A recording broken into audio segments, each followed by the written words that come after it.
Everything You Know Is Wrong is brought to you by UReach. Want to volunteer internationally? Take the trip of a lifetime. Eat the world's best tacos in Baja, California, Mexico. Learn to surf in Nicaragua, Central America. Pet a lion in Zambia, Africa. All while doing something amazing to change the world. Housing, water, education. UReach.global is your portal to reach farther than you ever imagined. Student Reach. Coaching for students, resources for parents, student presentations that really change things, trips for students, and more. StudentReach.org is where reaching your potential begins. You can support the show at everythingyounknowiswrong.show/support or patreon.com/everythingyounknowiswrong. Show notes, video, and more at everythingyounknowiswrong.show. Let's do this. Everything you know is wrong. You're wrong, and you're a grotesquely ugly freak. It's important to remember one thing. You're wrong. You are dead wrong. You're wrong. Ooh, you smell that? It smells like someone's wrong.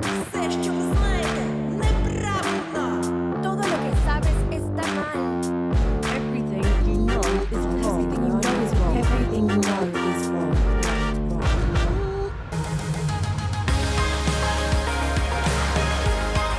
Okay, welcome to Everything You Know Is Wrong.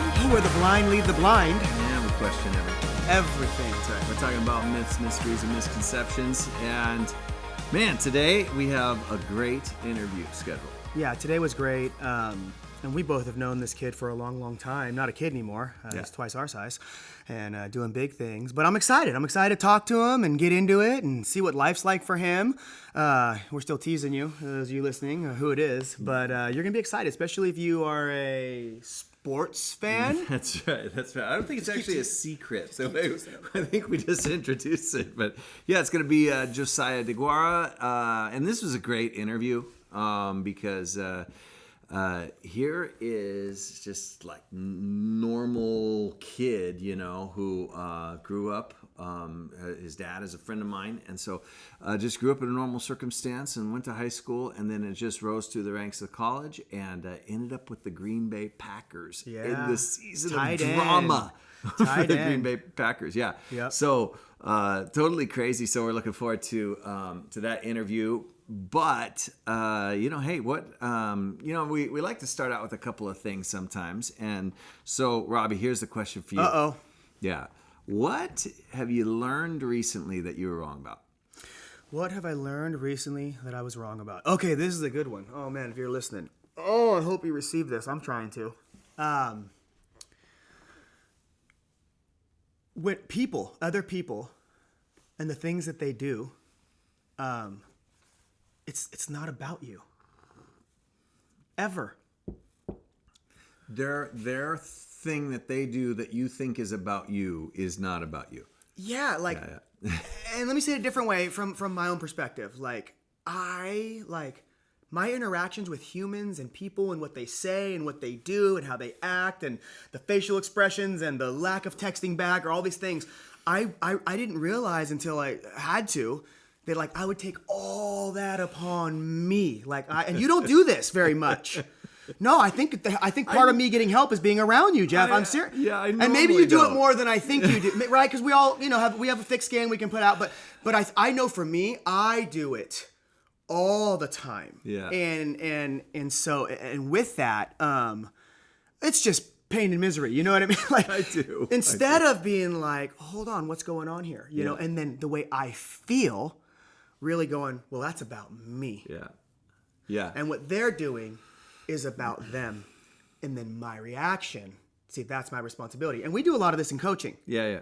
But coaching is cool. If you don't know, we have a coaching program with at-risk students. Oh, we do. And listen. Soon available online to people. We're training coaches right now. I mean, the need is huge. Listen, you're listening right now and you're thinking, oh, the need for coaches is huge. Hopefully someone does it. That someone could very well be you. I know it's a shameless plug right now, but we're always looking for coaches, so make sure to check us out online. Yeah, it's a super cool way. We're aimed at people 14 to 24 years old, so if you are somewhere in that age range, above that age range, above that age range, and we're coaching students along the way. But I love that because, you know what? Here's the interesting thing you said. You said that I don't do that much, that I don't make somebody not returning a text about me. And, here's the thing that's really interesting is generally speaking, what you're saying is true. But right now, because of some things that are going on in my life, I am in a weakened state. And it's so weird that you say that, because normally I absolutely blow it off, even if somebody comes to me and says, hey, what's the deal? How come this person didn't get back to you? What's going on like that? And I just go, it's probably their thing or whatever. It's not about me. And right now, because of some things going on in my life, I have been in a stage where it's funny you mentioned texting, because if somebody doesn't text me back for like a day, I'm thinking, hey, what's going on? Yeah. But I think that what you're referring to when you say that I don't do it that much is that, I've learned to fight against that. Yes, you and have. And that is what I mean, yeah. I don't. You don't. I try not to internalize it. I talk myself through it. Yeah. Right? And it's kind of a crazy deal, because I just, even as you said, I realized, no, I have been doing that and taking those things more to heart than usual. Well, no, that's huge, Jeff, because just being vulnerable enough to not only talk about it, but to see it and acknowledge it. And if you're listening right now, just take a second right now. Sometimes we do this. Yeah. Even if we've been good, you can be perfect at something and have a mistake here and there, you know what I'm saying? Or have a something that you're usually in control of. But dude, sometimes even what you're going through right now, just embrace that you're feeling the real emotions of what's going on in your life, and so that these other things catch you off guard, But then let's just walk through it then right now. They have no clue what's going on with you. Right. And even let's say that they do, I'm going to tell you, and this is just me opening up. There are some seasons in my life, depending on what's going on, where just getting a text is I don't know if I want to respond right now. I don't even know why. It has nothing to do with the other person. But let's say even in my mind it does. Yeah. It doesn't. It has to do with me, And that is what you're saying right now. Yes. You're saying this is me right now because I'm in a state where I got so much going on that you're more open, to the sensitivity. I think what you just said, though, is so good, though, because, that's another reminder. I was walking through a store last week and, just had received some really, really terrible news and was coming to grips with it. And I was walking through that store. You ever have that sense you're walking through a store and you're you almost feel like you're harboring a secret, you're like, my day is going so bad and I'm just pretending. I used to joke with people, when they have their first child, you're not aware of the fact that you're not going to sleep, right? For a month. You've been hearing it from everyone, but you're like, no. My joke is, you go around, you're driving, you think they should probably pull me over. I've had so little sleep, right? That's the truth. You're going through your day and you're like, there are crack addicts who are more functional than I am right now. Yeah. On the little amount of sleep that I'm going through. And you just feel like you're faking your way through life, just trying to do the best. But I had that same feeling as walking through. I was like, man, I am feeling so bad right now. And it just made me aware, I was like, if somebody, I don't cut me off or took my parking spot, I was just really annoyed. And then I realized, I got to remember there's people, that are in this state. And maybe I'm reacting to them going hey, get your act together. Or how come you're so impatient? Or how come you don't care that I've, I feel like Home Depot for me is is sort of the I don't know, symbolism for life and conflict. Right when you said that popped in my head. The infamous from the Oscars, Will Smith when he smacked. Right? Like my thinking was, there was a whole that was for someone else, Yeah, I know. No, it was definitely right in that moment, but there was a whole lot more going on there. And we don't know when you're listening to this. Maybe you're listening to it years from now, and I think that's probably still a famous moment, right? It's the Oscars. It's infamous. People watch it around the world or whatever. To us, though, as we travel through time, this happened yesterday. Oh, sure. So I don't know when you listen to it, but yeah, we were chatting before we came on the air, like what's going on in Will Smith's life and marriage, and I don't know, who watched it or not, but he said at the end how awkward too that he wins Best Actor, right? I know. But nobody's talking about that. No. They're not talking about Will Smith finally wins I maybe he'd won before actually. Yeah. Now I think about for Pursuit of Happiness, but.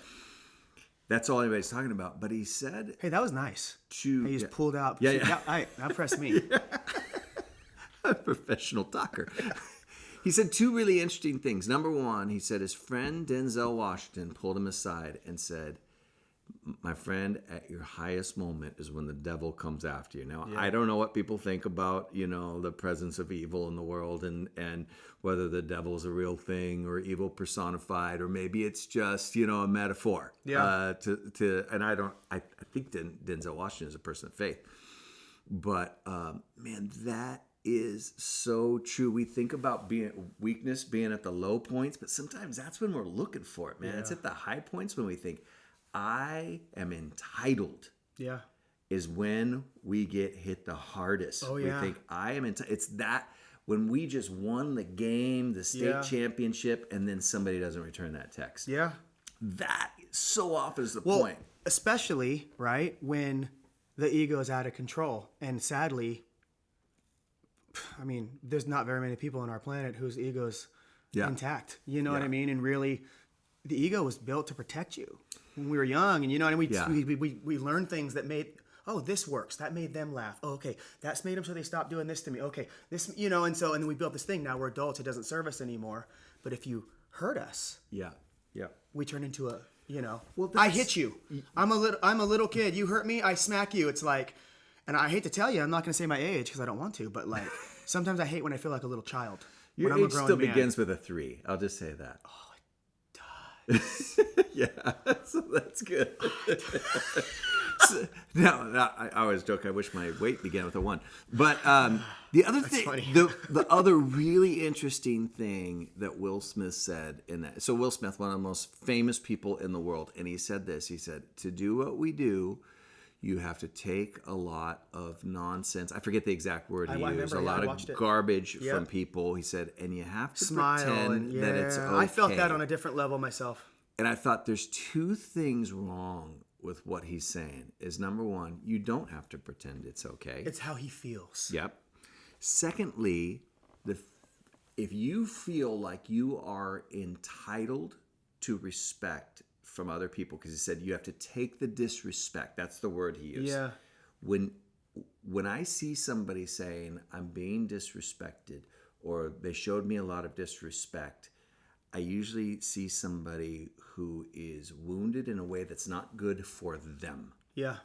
And sure. In my life, that 100%. When I feel that sense of I'm not getting the resonate respect with that. I deserve, I think to myself, I'm in trouble. I'm really vulnerable right now. Jeff, I worked in a mega church for over a decade. And when I look back, I could have been a lot better because my ego. Yeah. And so I resonate.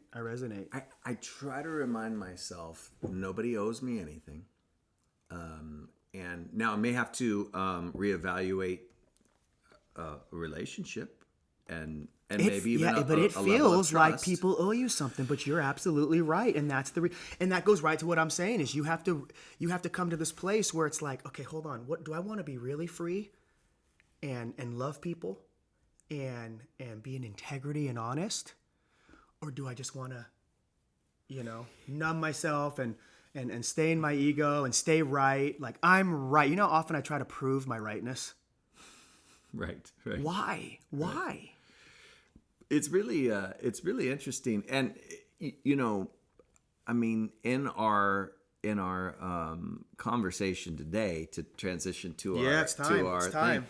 NFL stars are, I forget how many hundreds of, it's billions of dollars that the NFL generates.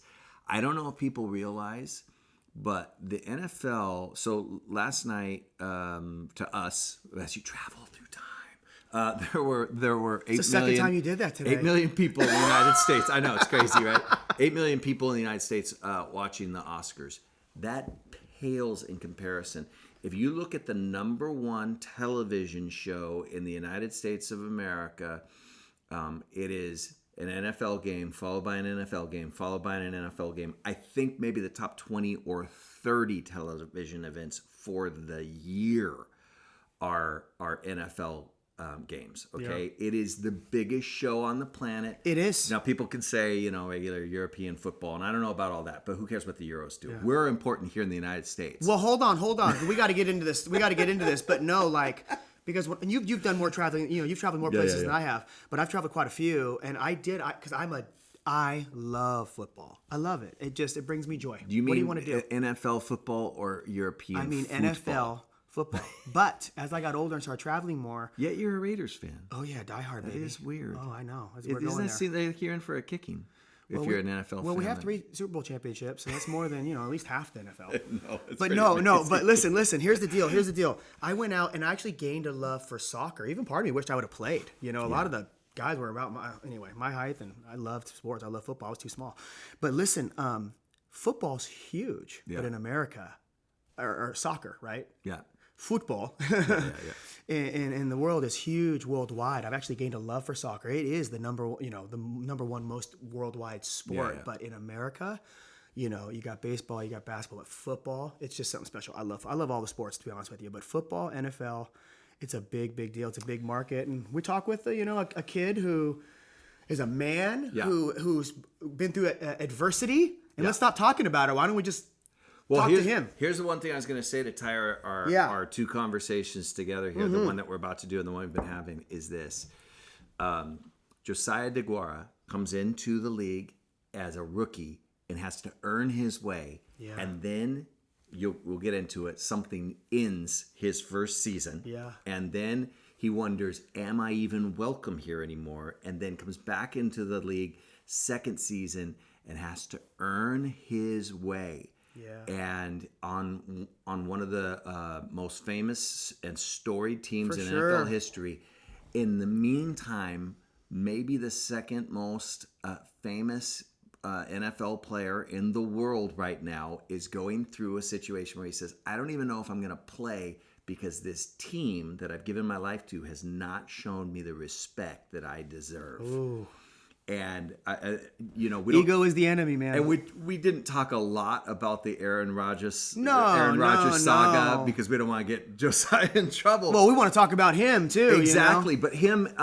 Just keep in mind this interview. That's the context. Is all this swirling around him and him just trying to keep his head down and earn respect by putting in the reps in the gym and then getting out there and giving everything to the point of. His life is even in danger. Yeah, he's humble, he's affable, and he's just getting started. Yeah. Let's do it. Right here. And this is a video from my bedroom right here.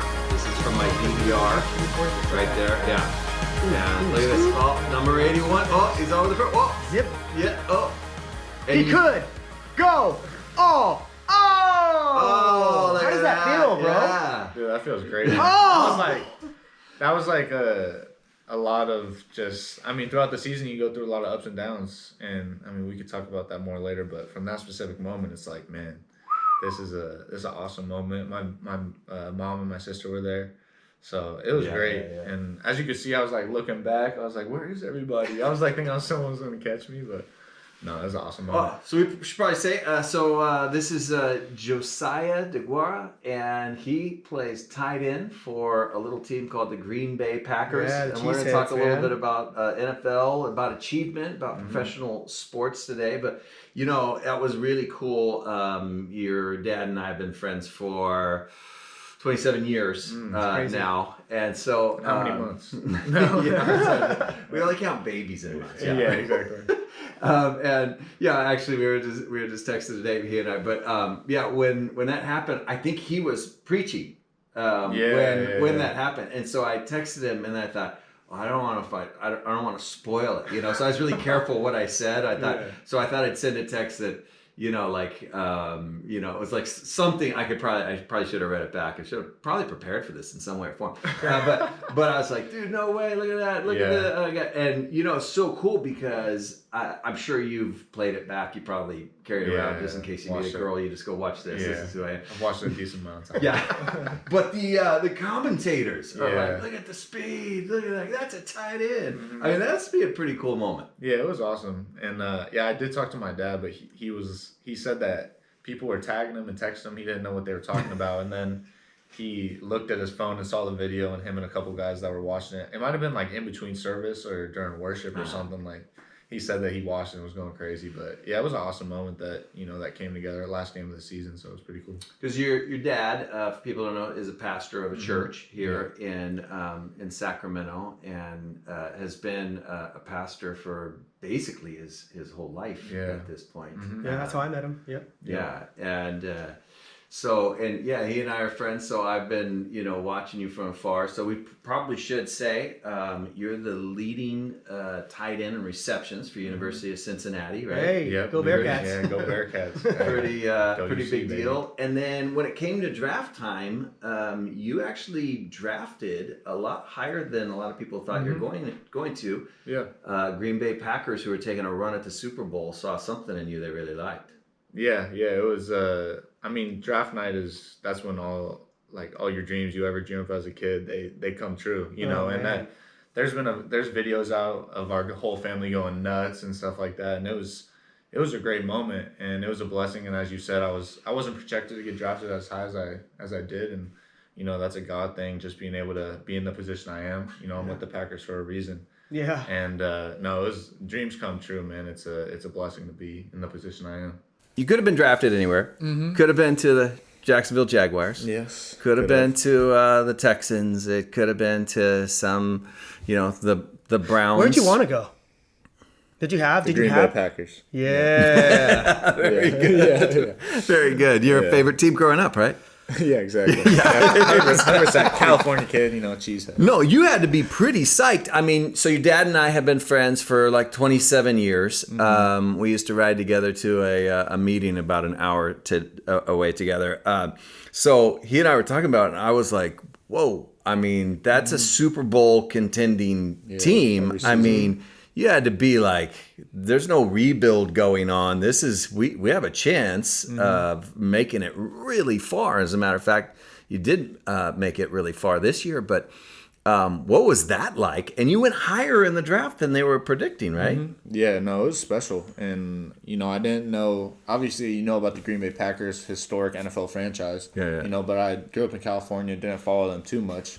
Obviously, about Aaron Rodgers being from California as well, and you're just excited because one, you get drafted to the NFL, but one by a great, and then another thing is by such a great organization. Yeah. And I have nothing but great things to say. My last 2 years have been awesome, ups and downs as we'll talk about more. But to be drafted by the Green Bay Packers, man, it's been a dream come true, and I'll remember that night forever. Oh yeah. What is it people don't know about that process? Oh man, well, people don't know. Probably the biggest thing is all of the interviews that you go through during the combine and the whole process. Because you have, obviously everybody knows you're trying to train to run the 40, the bench press, things like that you see on TV. But what you don't see is in between the guys on TV running, you're going back into this huge auditorium full of 32 teams, execs, and everything. Oh my goodness! And they're pulling you. You get done with one interview, another team's pulling you, another, and they're asking you football questions, life questions. If you have kids, and you're thinking these guys are interviewing you, potential going, can this guy fit on our team? So you're 100%. Also going, oh shoot, I gotta be on my A game firing. So snaps. So most people are gonna do like maybe 6 or 7 job interviews in their life in just a couple of days. Yeah. You're doing 30 something. Yeah, we did, because you have a Senior Bowl week, which is like an all-star game, so to speak. So you speak to pretty much every team there. And then you go to the combine that's more formal, and you speak to pretty much every team there. And then after that, coaches are calling you, interviewing you before the draft. So you probably do, 200-ish. Like, you do a lot of interviews. And that's probably one thing people don't really know about the process. For some of our, our sports fans out there, what's the combine like? Like, that's something I try to peek into every year and catch something. Who ran the fastest 40? All this stuff. Like, what's that experience like? Like, how many people don't get to experience that whatsoever? And no doubt. And I grew up watching the combine too. So it's cool to be there, cool to experience it. Like I said earlier, you just sit back and kind of enjoy it. It is crazy. You have to go through medicals, meetings, and then also you have to, perform at your best. When it comes to the field stuff, nerves and everything. But it is a tiring week. But like I said, you got to sit back and enjoy it. But the biggest thing that people don't know is the medicals is huge. You're doing MRIs. You have 32 doctors checking you out, seeing if anything's wrong with you, because they are trying to draft you, investing in their future and your future. In you. So it's a big decision for them. Crazy. What's that like? I'm sure character, attitude matters, but mostly you're sort of like people that are buying a nice looking horse or something like that, right? You have to realize this is more about my physical body and what I can do. That's interesting, than anything else. Does that feel a little like weird? Yeah, but it's just kind of how it is. Everyone knows that's what you're going to go through. Yeah, you're walking in on a stage and you're boxers and getting weighed in and measured. And modern day gladiators on the field, going to war. Yeah. But that's how entertainment and sports. It's beautiful. Like I said, you're at the right age for that. Now I'm, before I used to have the body of a Greek god, but now in middle age I've got the body of a dad. That's good. I would think that. I don't think I'd want to trounce around my boxers very long. Let the fanboy in me come out. Let the fanboy in me come out. How about the phone call? You get the call before. Yeah, funny. And did you have any clue? Okay, go ahead. Sorry. No idea. No, it's a funny story. I was actually replacing a trash bag in the trash can. No. And my phone rings because I have my phone on loud, obviously, and my phone rings and I look at it and I don't, it says Wisconsin and it hangs up. When you grab the phone, I do know. It just goes right away. And I was like, that was weird. And my dad was like looking at me like, bro, what are you doing? And I'm like, I'm going to throw up right now. As soon as I was responding to him, it rung again. And then your heart starts beating fast. And then I'm talking to the guy. He says, Green Bay Packers, we're going to take you with the next pick. And then my family's like, who is it? And then I finally say, can't wait to be a Packer. And they're like going crazy. They're like high-fiving, chest bumping. Oh, my goodness. It's an awesome moment. It's an awesome moment. Wow. So you can be honest with this. How many? You don't have to name any names. How many grown men did you see cry that weekend? Oh, including me? Yeah, I teared up right now. I teared up right here. I was gonna say, including me. There's a lot. It was cool. My parents threw me those car parades they had during quarantine. Yeah. Threw me one of those. Oh, dude. With all my friends and family. It was a special moment for that sure. Is. But, I'll remember it forever. That is super cool. So you are riding high. You're the new guy in town. I heard a guy that was in the on SEAL Team 6, and he was talking about, and he's one of those guys who written a book afterwards, and he said, "Here's the thing you don't know about this." He goes, everybody knows about Hell Week, and they know that most of the people don't make it through SEAL Team training and everything. He says, you get done, you think, I am the stuff, right? Mm-hmm.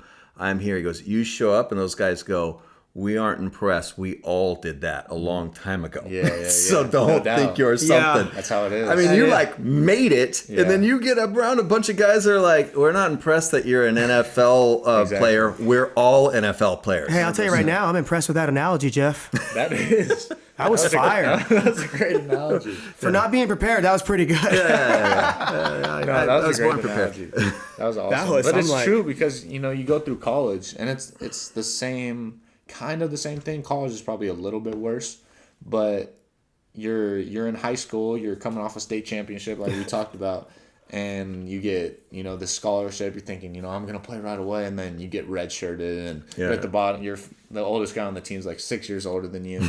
Then you get to the NFL, and the NFL you're a rookie, and you think the same thing. I'm coming in right away, and the oldest guy on the team is like 17 years older than you. You know what I'm saying? So it's like a even bigger gap. Yeah. But you just try to go there and prove yourself each and every day. Try to prove to the team, the coaches, and yourself that you deserve to be there. But yeah, it's kind of your top of the food chain, bottom of the food chain right away. So it is a different experience. So you're out there, you're proving yourself, you're getting sent into the games. I'm seeing number 81, and then game 4, disaster strikes. Yeah, it did. It was tough, man. I tore my ACL week 4 of my rookie season, coming off. I had a high ankle sprain, played really well game 1, and then coming off of that.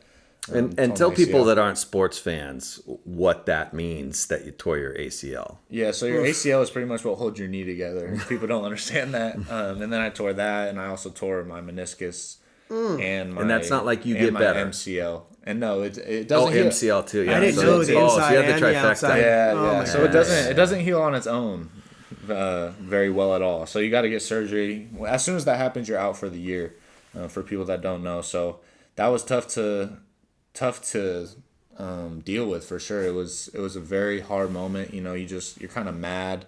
You're mad, like, why? You're asking, like, why did this really happen to me? Because you're expecting such great things. We talked about the whole leading up to that moment. The last 6 months, you're riding high. I'm in the NFL. I made it. And then week 4 of the season, the season's 24 weeks long, including preseason and playoffs and everything. And to have it happen week 4, it was devastating, and it was difficult to overcome.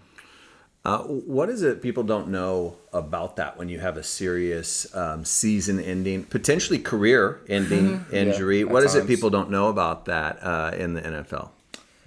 Yeah, I think the biggest thing is making it to the NFL. You always think when you're looking from the outside in, like, oh, he's got everything going for him, things like that. But when you get hurt, it could be really very lonely. And for me, it was really lonely. I was going to Green Bay, not a lot of stuff to do at all. And then it was during COVID, so we didn't have family or friends visiting or anything. My mom, thankfully, was able to come help me a little bit when I couldn't walk after my surgery. But it's a very lonely place. And during that time is, when I personally leaned on my community, my friends and my family. And I had to get through it, because if you don't talk about your feelings, if you don't talk about what you're going through, then it's just going to bundle up, grow and grow into something bigger than it should be. And it is a difficult process, and thankfully I was able to overcome it, and I've learned a lot from that process and came out better on the other side. And so, you were, your dad's a pastor, for people that don't know, and you already talked about that, your faith was a big deal. You feel like God put you in that place. So at that moment, I mean, is there like, wait a second, a destiny has been set for me, and then it's like, well, where is my faith now? Yeah, it is. And it was hard. And I leaned on my faith, leaned on my friends, my brothers in Christ, things like that. I received a book from a family friend called Detours by Tony Evans. And the whole book, it has so many great points, but the overall idea of the book is God using detours in your life to bring you to your destiny. And that doesn't mean God necessarily makes your detours happen in your life. Yeah. Life happens. It's things, bad things happen to good people all the time. Yeah. And that's just how it's going to be. And using those things and being able to propel out of it and ask God, why did this happen? Learn from it. That's really what helped me. And that book, really trying to find God's destiny through that hardship and through that adversity is really, I'm thankful for it now. Obviously wasn't thankful for it in the moment, but I'm thankful for it now. It's made me become a better player. I'm more appreciative of the game. I look at it a different way. And anytime, someone gets hurt or anything, I send them that book, because it helped me so much throughout the process. Could they have cut you then? They could. They wouldn't, because Green Bay is the best NFL team in history. 100% not. But my situation, they wouldn't. Yeah. But a different situation. There's so many things logistically you could do in the NFL. Yeah. But yeah, they could technically injury settle you.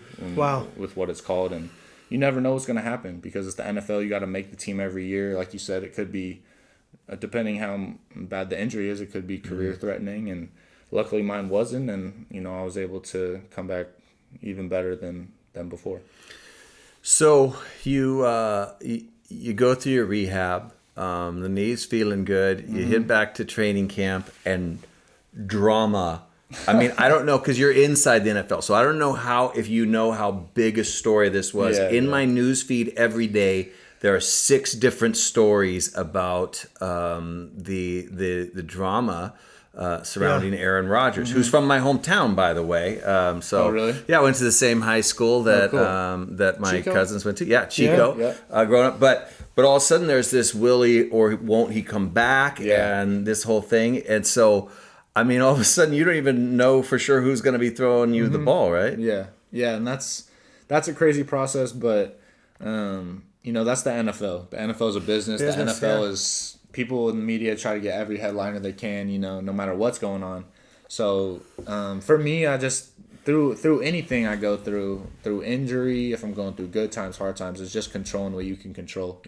I know it's kind of a cliche saying, but it's true because when you just look at things that you're able to control and you don't worry about anything that's going on in the outside world. And during camp, I delete my social media for that reason because there's so many people talking, that's smart. trying to. What are you letting in? I usually do it during training camp too. Yeah, it's a normal thing. I will be doing that from this point forward. Well, right after this. Yeah. So, obviously, one of the things that was really interesting about that situation, right, is Aaron Rodgers was being unusually transparent about his feelings about the situation. And I don't I wouldn't do anything to get you in trouble. But is there something about that situation you think people don't know about that situation that you can talk about? Nothing crazy that I could think of. I think that through all of that stuff, I think just to make a point of emphasis, he's a great locker room guy. He's a great leader for our team. Yeah. Whatever people view him as from the outside looking in, I don't know what's true, what's not true, but all we know on the team is he's a great leader and he's a great teammate. And at the end of the day, that's what the guys inside that building are going to care about. Yeah. And I truly think that's all he really cares about is what people in his circle and in the building think about. So I mean, he's a superstar. He's a genius quarterback. Yeah. Oh, it will go down as one of the greats of all times, right? No one knows how it feels to be at that level. So. Yeah, the scrutiny and still being able to perform, that's truly astounding. But so, we talked about the fact that you're like the new guy, and so you're back up. You were a senior in high school at one point, looking down at the new guys. Yeah. Then you're a senior in college, looking down at the new guys. Now you're back to the new guy, but I mean, it must be especially interesting because you are on maybe the most historic franchise in NFL history, really. I mean, yeah. And then you're around one of the giants, one of the guys people will still be talking about 25 years from now. Yeah. What's that like? It's incredible. I mean, just like take a step back and view where I am now. It's like, it's just such a blessing. It's a dream come true. Even though, there's so many ups and downs that go on in the NFL and a lot of things that you don't hear about that, guys in the NFL experience.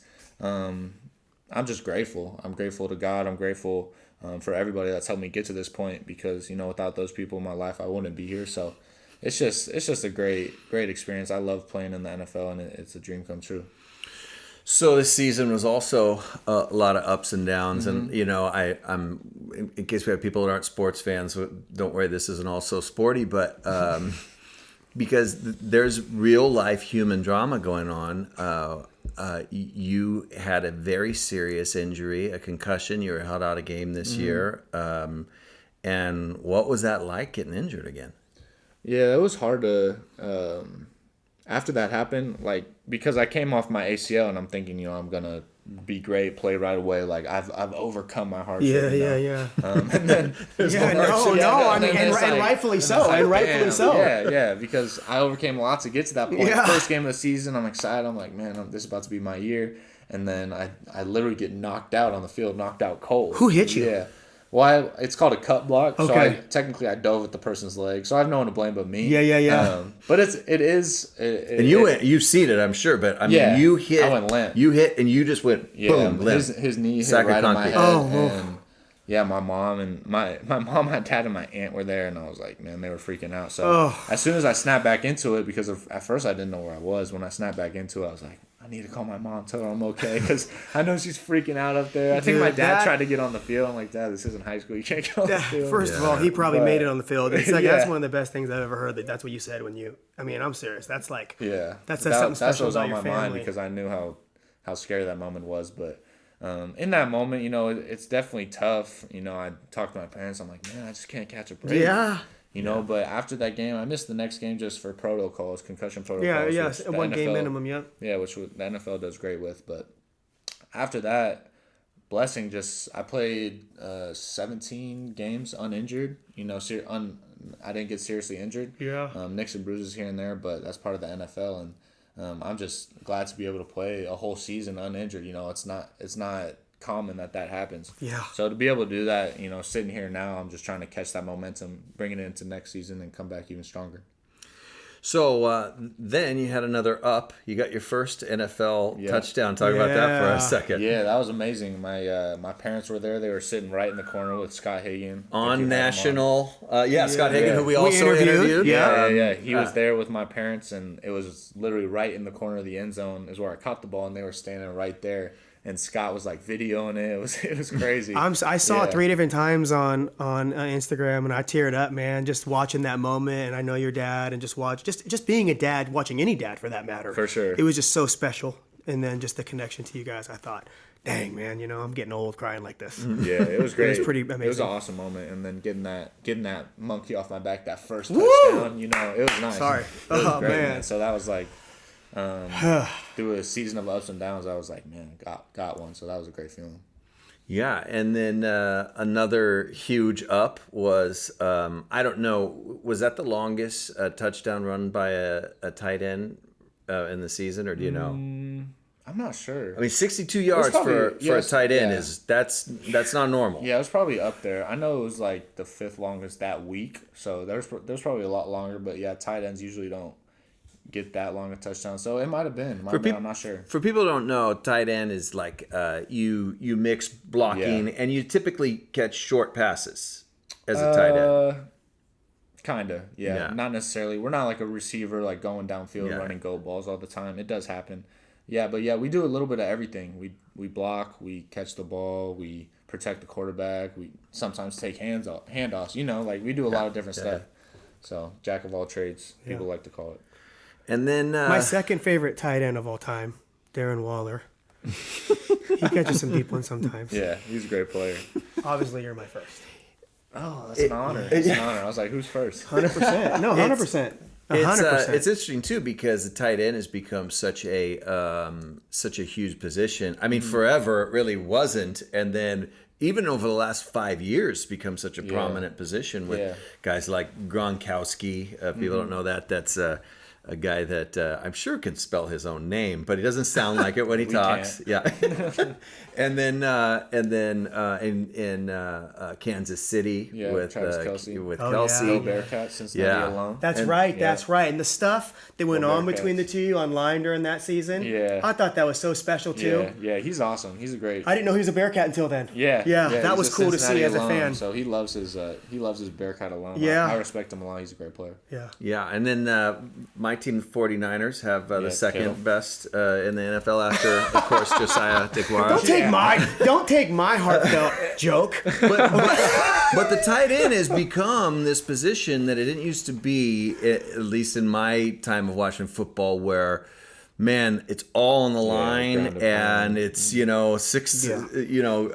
4th down and goal with 6 long yards to the end zone, and boom, they're looking for that tight end along the way. So the position has grown a lot. Yeah, the tight ends do a lot of things on the field, and I play fullback a lot too, so we do a lot of different stuff. It's pretty cool to see what the position has become. So 2 questions.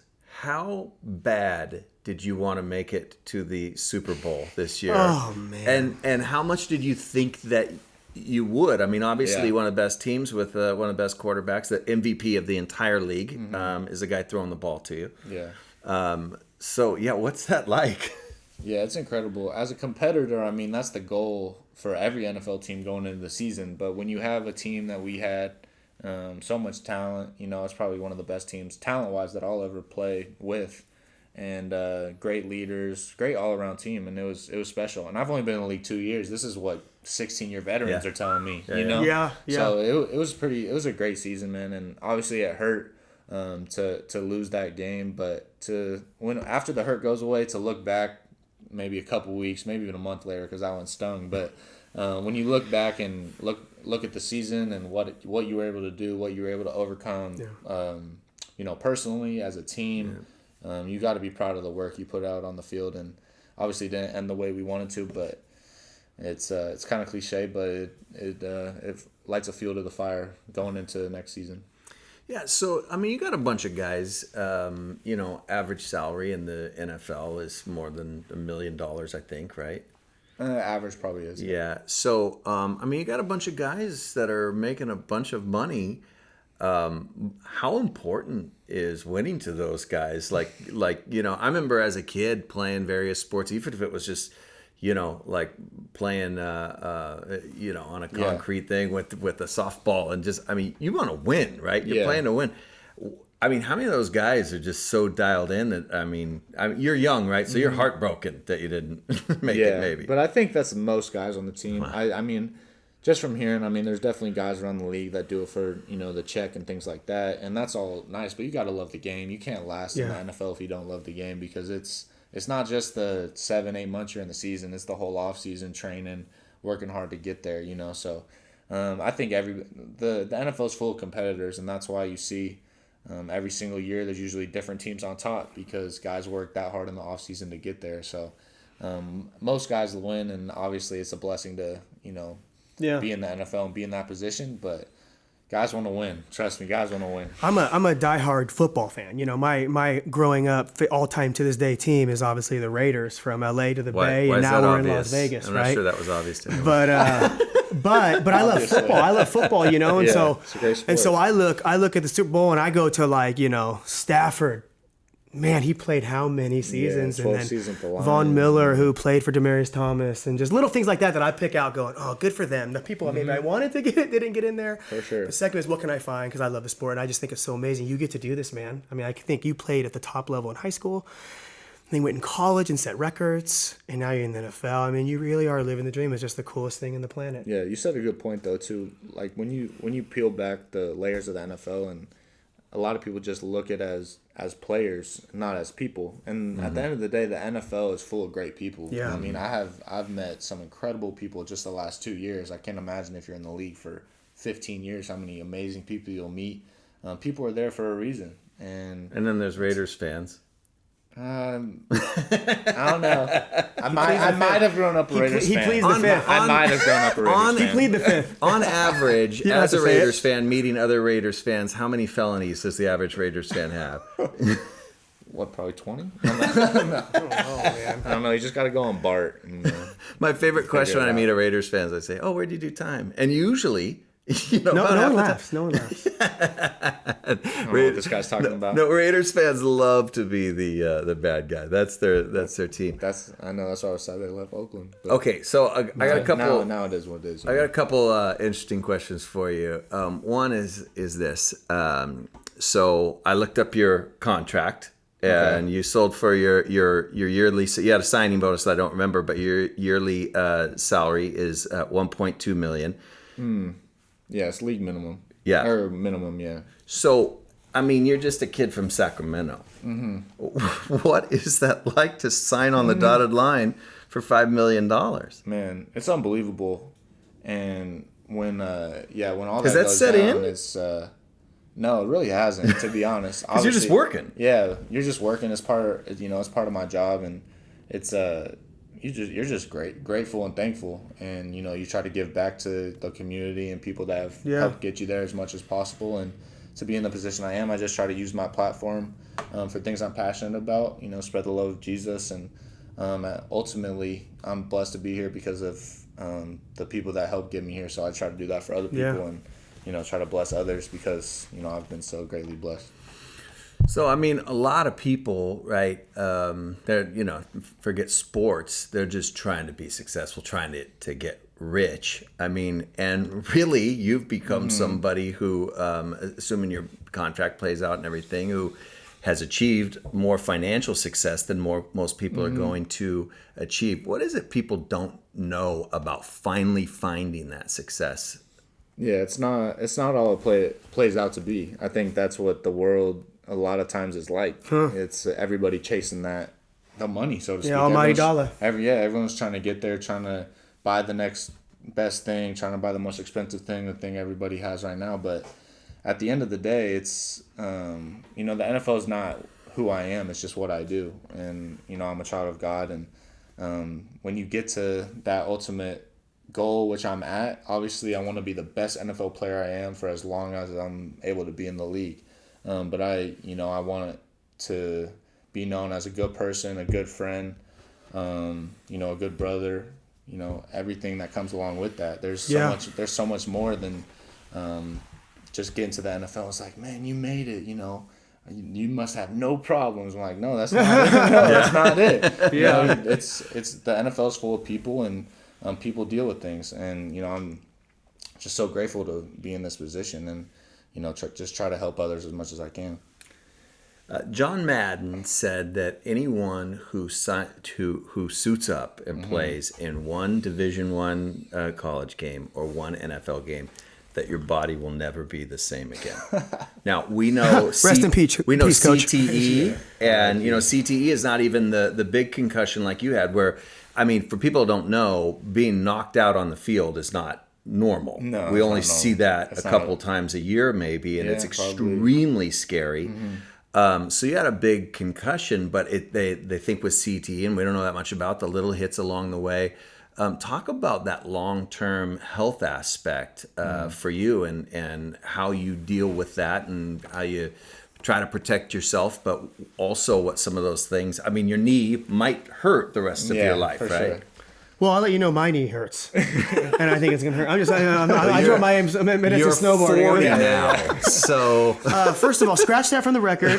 And second of all, you're coming in with the heavy hitter questions, Jeffrey. Yeah, he is. Well, I got your back. If you need me to take him out, he's sore too. I love it. Yeah, but that's part of the game. That's what we sign up for. I think that I was actually talking about this with somebody too. It's like, it's kind of the thing that no one really talks about, is like the longevity of your body and stuff like that. But it's true. Like, people, you do it at a cost, right? And your body's probably not going to feel great. There's things that you can do nowadays. There's so much technology and rehab. TB12, baby. Yeah, there's so much stuff you can do to take care of your body. So it's definitely better than it ever has. Yeah. And I try to do everything I can to take care of my body. Whether it's ice bath, sauna, everything. To be able to be at my peak performance when it needs to be. But the longevity, I think it just comes down to knowing that I'm supposed to be here right now. I am where I'm supposed to be. I'm supposed to be, with the Green Bay Packers, and I'm supposed to be playing in the NFL. And I truly believe that. So I believe that whatever happens from that aspect, I can't really worry about it because I got to be in the now. And right now, that's my job, to be at my highest, be at my best, for the team and for myself and my career. I love it. Yeah, for sure. So one of the big issues that has been playing out in the NFL is the issue of race, even with the coaches right now, and lawsuits and, with kneel downs and those kind of things. And it is a majority Black African-American league. But it seems like watching guys on the field, like that's happening off the field, and people are talking about, it looks like on the field, it's just a bunch of guys trying to accomplish a goal. And I was wondering what you thought that means for society at large. I know that's a big question, but do you ever think, well, maybe if other people could say we have a common enemy that we're trying to overcome, or a common goal that we're trying to achieve, that a lot of these divisions that we put up would fall away. Talk about that for a second. Yeah, I think going through, that stuff while I was in the NFL was, because I was, when all of it was going on, I'm a rookie, second-year guy. So I just kind of sit back and listen, and I think it was cool because our coach comes to our whole team, he comes to our leadership committee and asks, what can we do? Especially those people that, were in those positions, what can we do? To make you feel, or what can we do to make you feel like this is why I'm here, this is what I'm supposed to do, and what do you want to do, whether it's, you have some people kneeling on the field, or I think that last year we stayed in for the national anthem, whatever that is, it's a person by person basis, and you got to do what you believe is right in your heart.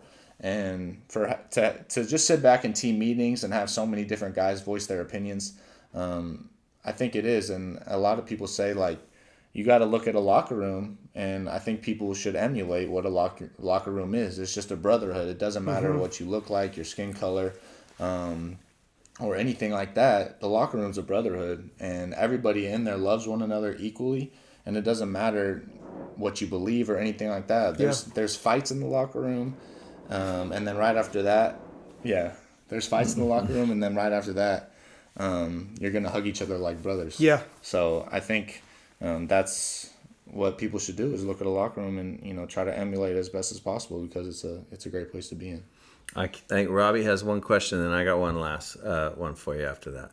Yeah, no. On that point, I obviously, I say obviously a lot. I didn't play football in college. I played football in high school, and I enjoyed it. And we had a brotherhood in the locker room. We used to do the boom, boom, boom, boom, and it was just that everybody's like, I mean, when it got to the roll, everybody, hey, I mean, That's a great one. Yeah. and we go out there, and three of us would eat dirt when our cleats hit the asphalt. I mean, every time.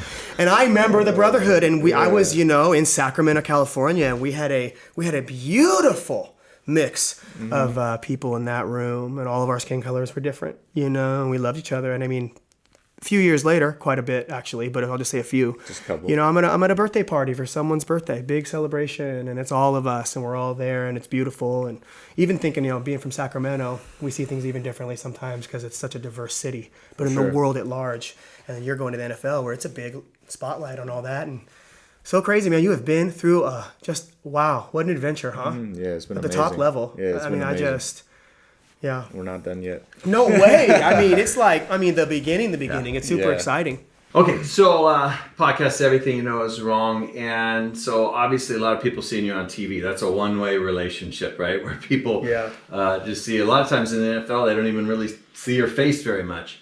So people have an impression about who you are. That's the nature of fame at any level. But what is it you'd like people to know about you that maybe they don't know, or what you'd like to be known for besides football?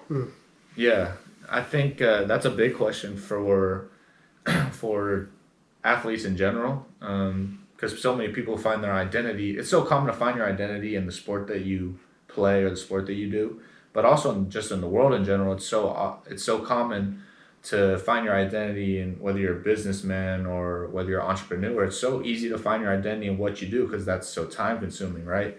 And to find your identity in football when you're in the NFL, it could be somewhat easy because you're doing it year round, at least for 8 months, and then you have an off season and you're training like we've talked about a little bit. But I think at the end of the day, I have to find I have to put my foot down and just be like, football is not what I am, it's what I do, and who I am as a child of God, and I'm here, to spread the love in the name of Jesus. And at the end of the day, that's why I'm here, and that's why I'm in this position. The Lord has blessed me, as I've talked about. Just I'm so grateful for everything that I've been through, and the ups and the downs, and just to be in this position and to know that Jesus Christ came to earth and died for our sins, and for imperfect people like me. And it's just a blessing to have that foundation, because there's a lot of guys that don't, and they don't know once football over, like, what are you gonna do? Where are you gonna go? There's an identity crisis, and it's so common. So to have that foundation is I'm just blessed and grateful for it. I feel like we should close in prayer. Yeah, seriously. No, but I think that speaks, especially everybody listening, right? Because there could be people out there that are like, I don't really go to church, or I don't have. And I just think it's great that like, this is who you are, this is your faith. Mm-hmm. It's something special to you, and I'm able to look at what you're saying and go, man, this isn't something that has been a bedrock. That you're saying is probably one of the number one things that's got you through to where you are, from persevering to keep going to having that goal, because that is who you are. I think that's special, and I think anybody listening, can get behind that and see, like, that's really, really cool. Yeah, and I love that, because at the end of the day, because that clip that we watched in the beginning of the podcast, the week before that, I dropped a touchdown on Sunday Night Football. Oh, the very week before that. And you go through ups, and so you go through highs. You've been living with that for a week. Hey, so you were not ready for some football. You know, the Sunday night. But that's the thing. Like there is high highs and there is low lows. I have to hand. It's like crypto, man. I have to hand my phone to my family, to my girlfriend, and be like, "Can you please go through this and delete all the negativity?" Because there's so many people that will praise you after a touchdown like that, and the same exact people will put your name, drag your name through the dirt. And the only constant through it all is God and Jesus Christ. He's constant through it all. There's nothing that wavers or anything because He's always there, no matter if you're scoring touchdowns or dropping touchdowns. It doesn't matter. It's just a game that we play, and that's what I've learned through my first 2 years in the NFL, and I can't wait to experience more. I think that's awesome. People out there, you're not what you do. You better know who you are and whose you are and what you believe. And that's a big deal. Hey, thanks so much for coming. Yeah, appreciate you. Listen, I just needed a couple of favors. If you could just try not to play the Raiders in the regular season, that'd be great. And then if you could put in a word to Devontae Adams for me. No, I'm kidding. I won't do that. Don't give me. I don't want to get in trouble. No, I'm playing. You know I'm playing. Thank you so much. Hey, that was awesome. Okay, thanks. All right, hey, Josiah Deguara. Love him. Man, I thought that was really cool. When we think of these giant NFL stars, I mean, we have it all wrong, right? Yeah. I mean, humble, fun, sense of humor, smart. Here's the interesting thing, man. You got this 20-something-year-old kid, right? Yeah. Who is he's like at the bottom of the rung at the top of society, right? Yeah. Like there's only so many jobs available in the NFL every year. Yeah. A couple hundred, right? That, I mean, anybody would want. Yeah. And if you get there, you make over $1 million a year, but you are still...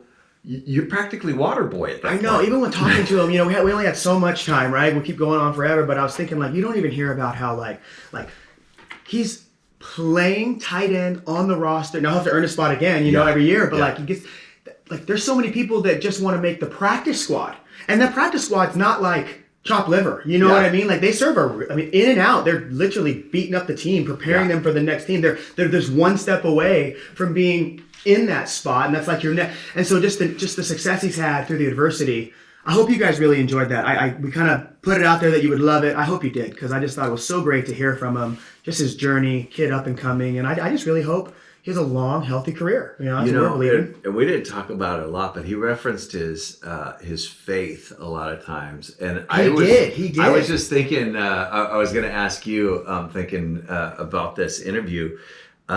Here's a sport, right, where you're trying to go out and crush people. Yeah. Like literally take them to the ground, endanger their life. Now if you're an offensive player, now people are trying to do that to you, right? Yeah. But you're in competition, you're trying not to get cut, which means somebody else is going to get cut. They're going to bring in 4 or 5 people to play your position. You got to re-earn your position every single year. And to try to meld in that environment with a faith that says, the last will be first and unselfish and golden rule and all those kind of things is really interesting. And of course, in the end, it's just a game, right? It's not life. But I thought that was really interesting that here is somebody that's trying to find their way up from the bottom and crush people and kill them and score against them and end their season and on at the same time, trying to do that with character. I thought that it's really interesting. It's powerful, and it really, though, actually, it is life for these people. You know what I mean? Oh, like them, it's their totally. job. It's like some go sit in a desk, office chair. Yeah. Some, they go to work every day. I mean, it's a job. They're employees, and they go in there day after day, put in, they're gladiators. Yeah. We joked about it a little bit, but they're modern day gladiators. Think about it. Think about back in the day, 2,000 years ago, you're in a big stadium and arena and you're looking in, it's like, put tigers and lions, hey, we're a little more domesticated now, hey, put on these pads so you're safe and you can't hit the quarterback very hard in his head, But the truth is, it's smash mouth. Football, people get hurt, and it's a job they show up daily to. And to be able to get I thought it was so cool, especially all you sports fans out there listening. We got to really tap into some of the inside, and that's cool. You don't always get to do that. Yeah. I'd always go to preseason, and And here this I keep calling him a kid. I guess that shows how old I am. This young man, this huge young man, was actually knocked out, unconscious, and his parents. Yeah. And I mean, I sat there. That was a and tender watched moment. the game live. Yeah. Oh yeah. And you realize how dangerous this game really is. Yeah. And when you're talking about gladiators, I mean, and a lot of times with gladiators, 2 men stepped into the ring and only one stepped out. Oh, for sure. One was carried out dead. Fortunately, we don't have a lot of death sport. Yeah. But man, we see people that the ravages that the game takes on their life late in life. Yeah. It's entertainment. Sports is a form of entertainment and athleticism. And it's both and, the people that watch, the spectators, the commentators, people that are on the outside, fans. And so I hope all you sports, hopefully a lot of you joined us because you wanted to, you're a sport fan, maybe you're a Green Bay Packer. I hope you enjoyed it. It was an inside look, again, I'll say it again. I've known him for a little while myself and kind of followed him from a distance and always been just rooting for him. Yeah. So it's just such a privilege to get to interview him and just, he's just the same, inside out. He's a great kid. And I keep saying kid too, but he's a great dude. Well, listen, no matter when you're listening to this, we have some cool things coming up. Go to ureach.global and check it out. Come on a By the way, I trip with think I us. blew it. I don't know, but you guys heard we were talking about. I asked him if Devontae was going to go to the Raiders, and he wouldn't spill the beans. I think I put the juju because if you're listening to this right now, that Devontae Adams is a Raider. That's right. Raider. And again, if you're traveling through time, thank you, Josiah. If you're traveling through time, listen to this 5 years from now, we want you to know that when the Raiders he won might- the Super Bowl because of Devontae Adams, Oh, please. that is because Robbie willed it in this podcast interview. Professor X'd it, man. I did.